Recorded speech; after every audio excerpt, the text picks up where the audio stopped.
Hello comic book fans, today we're talking about Radiant Black issue 28. This is picking up right after the events with Marshall and the unfortunate death of his friend Nathan, the original and first Radiant Black.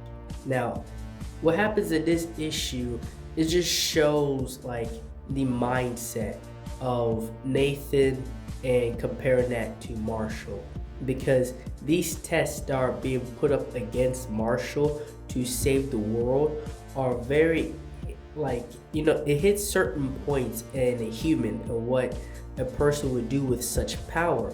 And that's really different than stuff I've seen from other stories.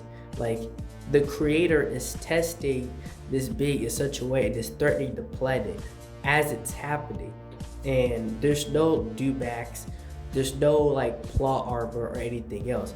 Each time he fails, he loses somebody, or like a large amount of people die, and it just gets closer and closer to the end of the world.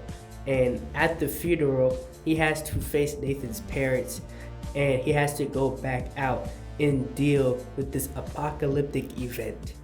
And this isn't to really call Marshall dumb or anything. It's just that when it comes to planning stuff out, right, by himself, he really doesn't think things through.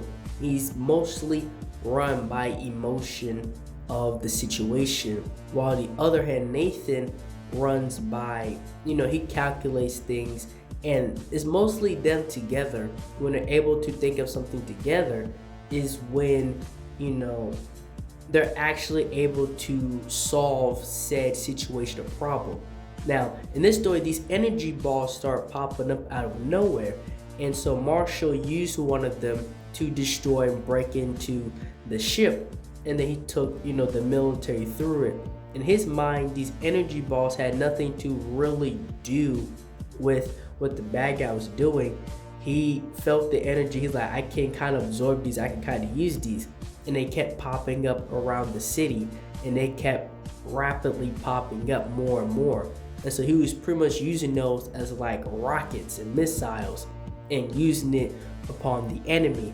The downside on this is that, again, he didn't really think this through or what they was for.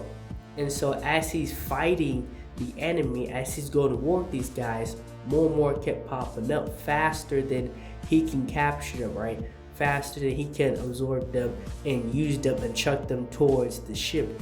And that ended up very, it was a huge mistake on his part, and just shows him not really using his brain to calculate the situation, because in the end they acted like detonator bombs and they pretty much killed everybody around him, and it was just him. And that's when the primary showed up.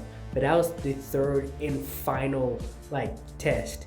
Now Marshall is faced with the runes around him, and the primary has showed up for the final test, which is now over. And that's all I have for this video.